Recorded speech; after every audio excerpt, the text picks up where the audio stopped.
Corey here, Cars and Fun. Pretty exciting video today. I have all 3 catch cans from UPR products, and I'm going to show you how to install them on your Charger or your Challenger Scatpack or Hellcat.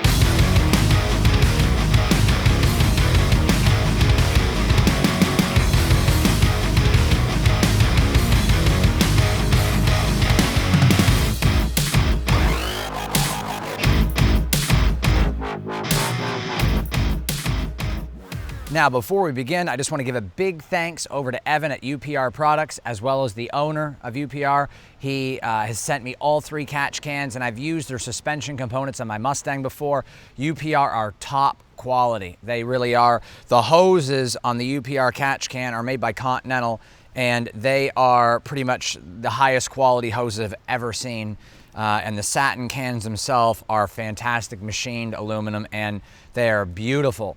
So I'm going to go ahead and show you guys how to install all 3. One goes in the passenger, one goes on the driver, but there's also a fender version that hides the catch can in the fender if you don't want it above the serpentine belt. Now this one is the one that goes above the serpentine belt, which is the one we're going to install first. But let's go ahead and get to installing these. They are absolutely fantastic quality, and I can't wait to get them on the car, and I'm going to show you guys exactly how to do that. So what you guys are going to need for the install is a 3/8 ratchet.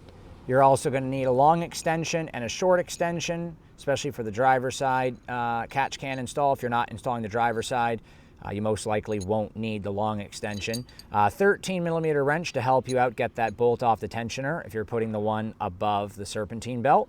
You need a 10mm for the driver's side to get the factory bolt off, and an 11mm to put on the UPR bolt. And then you're going to need the 13mm socket for removing the bolt above the serpentine belt on the tensioner to install that catch can. You're also going to need an Allen key they don't provide, which is a 532, to adjust the top of the driver's side catch can so it doesn't touch the AC bracket, and they include this Allen key for you, and that is all you're going to need right there. So we're going to go ahead and get started. Got a 13mm ratchet and wrench to remove this bolt right here on the tensioner. That's the actual bolt we're going to be replacing to put the catch can on. Let's go ahead and remove this. And we're going to go ahead and remove the dirty inlet pipe from the supercharger and the valve cover. On the valve cover side, there's a little tab over here that you can't quite see in the video, but you're going to push on it and it just comes right up. It's very, very easy. It's right there. It's this little tab. You just push it that way. Just push it down or towards the supercharger to remove and release. On the supercharger side, you got a little clip here that you're going to push.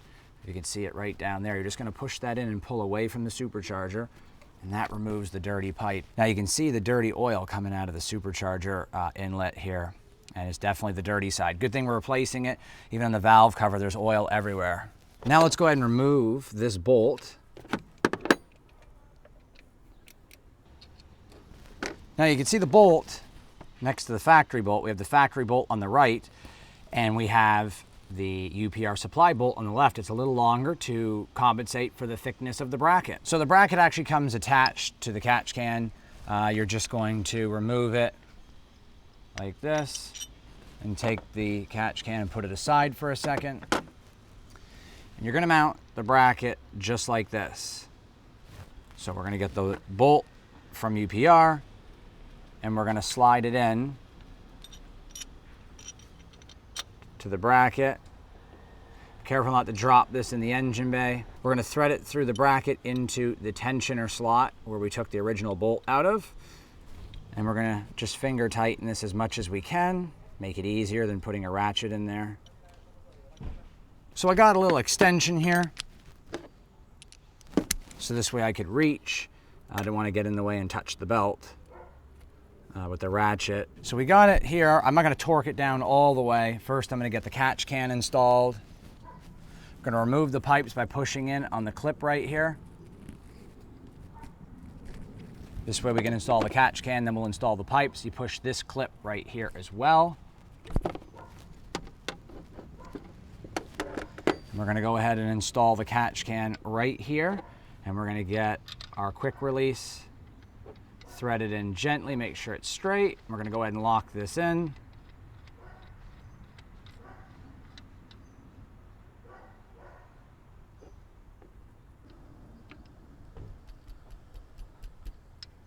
Now we're going to go ahead and tighten this bolt down if you haven't already.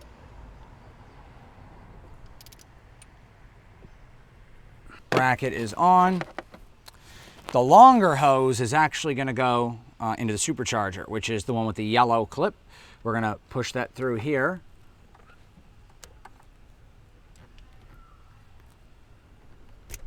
It goes right over like that. And then the other short one will go on the valve cover. So we're going to push that down. Now we've got that one down, and we've got the one in the supercharger properly installed. Now we're going to go ahead and put our catch can on with our quick release right here.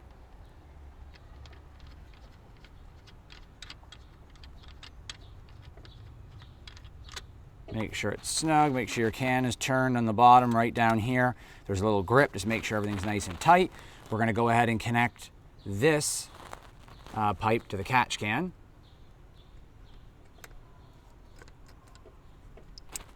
There we go.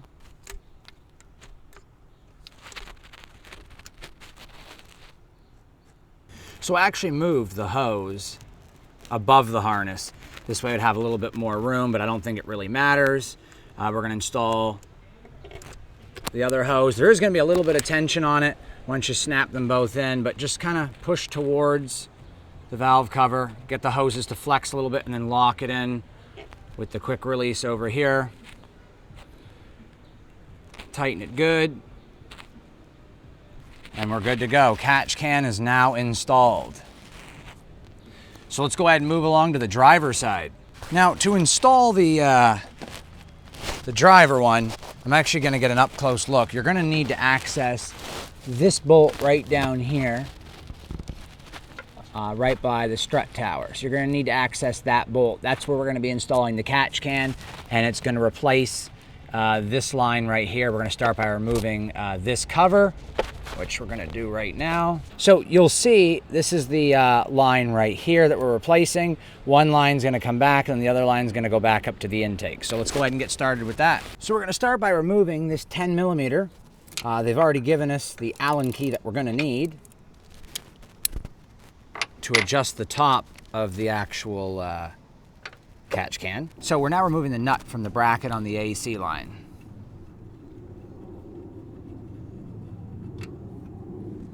So there we have it right there.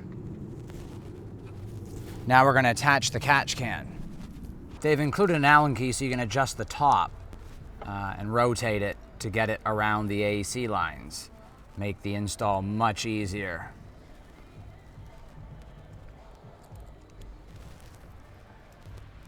So you'll turn those counterclockwise. And I can rotate the catch can any way I want, which will help make the install easier.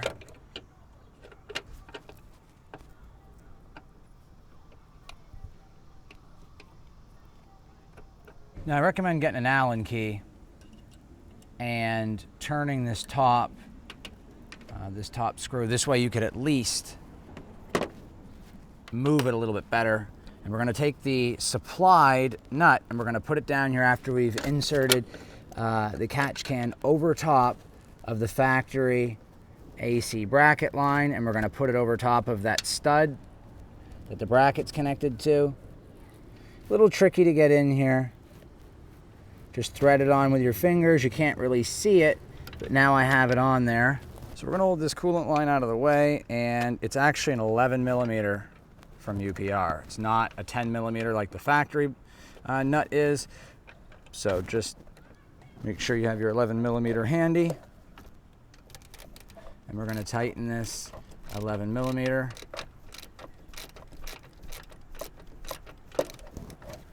And you're going to swing this over and turn the catch can So this way it's parallel. The dirty side on this side angled down, and we're at the clean side pointed straight this way. And what we're gonna do is we are going to fit the bottom of the catch can to make sure it clears the AC line first. We're gonna get it up installed. So now we know right about here it clears.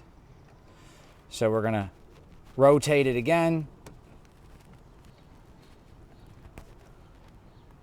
And once it's locked in place right about there, we'll be good. So we're gonna start tightening everything down.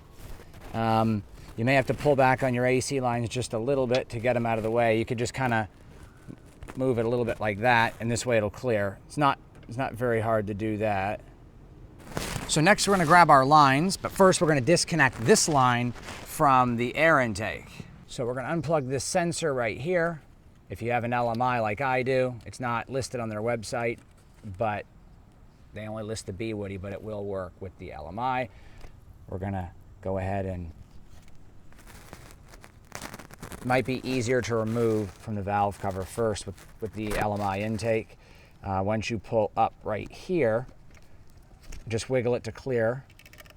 We can turn this now towards the supercharger a little bit inside the intake because it's got a little rubber seal so you can actually turn it. And we've got the factory hose now off. So we're gonna start with the clean side first. We're gonna put this on the actual intake. Gonna slide that in. The clean side is gonna stay to the inside or bottom, and the dirty side is gonna come around the outside. Now these are really long hoses, so you're gonna wanna get them into the firewall a little bit back here so we have a little bit of room. And then you're gonna pull this around like so, rotate it inside the hose, and you're gonna wanna push back just a bit so you can clip it on. It's a little tricky, but as you can hear, it clicked on. There is my clean side hose. Get it seated with your intake whichever way you want. Now we're gonna connect the dirty line to the valve cover. Turn so you can actually put it on top of the valve cover here. You'll put this on the top side. So we're routing the line around the back, as you can see back here, and we're gonna pull it through so it's tucked behind the firewall. Remember, you can rotate these lines so you can slide them on easier. There we go, it's now connected. Now all we have to do is just rotate this assembly a little bit so it's not touching the AC line. We're gonna leave it right about here. So we're gonna get the big Allen key that I have here to tighten this. We're gonna push it over like this a little bit away from the AC line and then lock it in place right about there.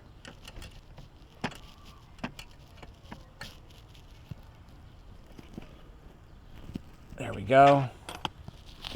Now we're gonna figure out which way we wanna angle these. These are perfect right here, they're nice and straight. So we'll lock these in place now. Now we're going to go ahead and lock the second one.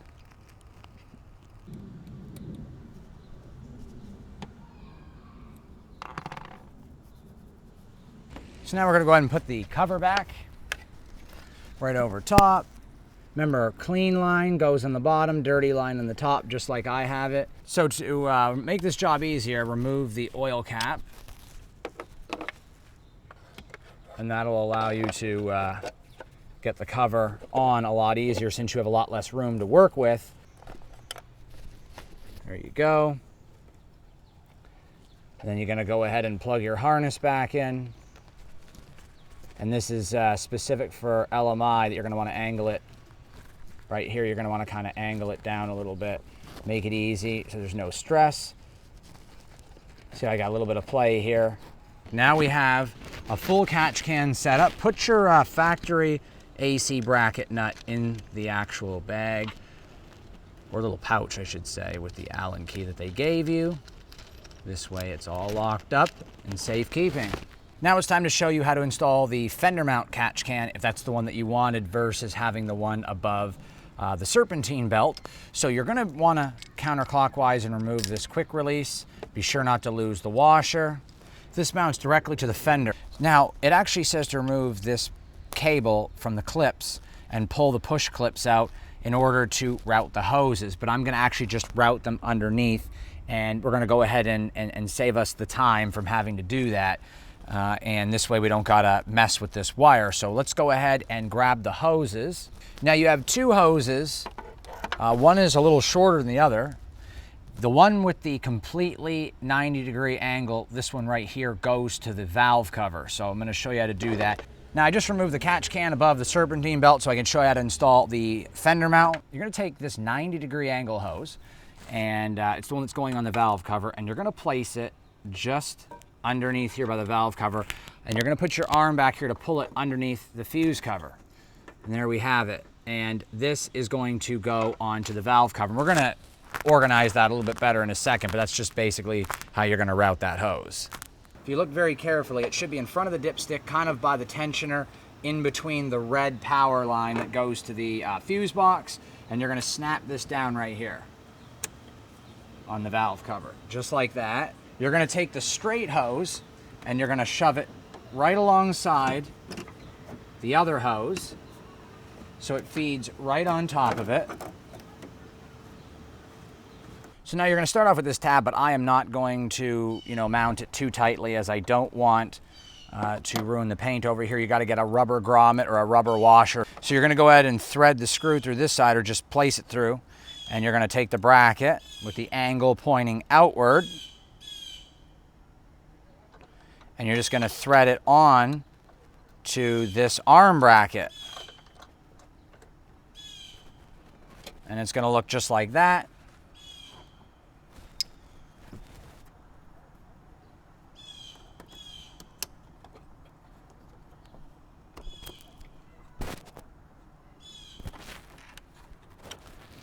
So now we're threading on the catch can.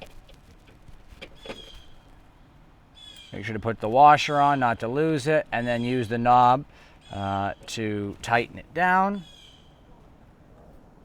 There you have it. Catch can is installed. Even though I don't have my line connected to the supercharger inlet, that's how that's going to look. So that's a fantastic position to put the catch can in. It's hidden, it's out of the way. To be honest, I really like it. Not as flashy as the one on the actual serpentine belt tensioner bracket, but it definitely still looks good and it gets the job done. So it's whatever one you prefer, it doesn't matter. They both look fantastic. Hopefully you guys had some fun with me today installing the UPR Catch Cans for your Charger or Challenger, Scatpack or Hellcat. Doesn't matter if it's a 6.2 or 6.4. Pretty much the same concept here on how to install it. If you're using the Fender Mount catch can on the passenger side for the dirty lines, I do recommend getting plastic or rubber washers or grommets to protect the paint on that tab. If you tighten the bracket with the aluminum washer and you tighten that down good, you're gonna crack the paint, and I don't wanna do that on mine. So when I use it, if I use it, I will definitely be using a plastic or a rubber washer or grommet to protect that. Now, as far as the clean side, I do recommend getting both, although it's not really needed on the clean side, which is the driver's side. It's always noted as being the clean side, but I do recommend getting both. Might as well keep everything spotless, but the passenger side is definitely the most important. But the quality of these catch cans are amazing. They're machined satin, or you can get the black one, but I did prefer the machined satin look, almost like brushed steel. And the hoses and the fittings and everything is just extremely high quality. I recommend UPR for these catch cans 100%. I've been using UPR for years and they're fantastic. Big thanks to Evan and the owner of UPR, as the owner sent me these. Him and Evan were working to get me these as quickly as possible for the YouTube video. Big thank you again to Evan and UPR and all the staff over there and the owner for getting me these wonderful products. They are the best catch cans I've ever used. Like I said, I've used them on many vehicles before and I would not use anything else. They are absolutely phenomenal. Don't forget to share the channel and subscribe, and to purchase any of the tools or these catch cans or things that I'm reviewing and installing, use the information box below and use those links to support the channel to keep the reviews coming. I got a lot more stuff on the way. Once again, don't forget to subscribe. I'm Corey with Cars and Fun, and remember, have fun and be safe.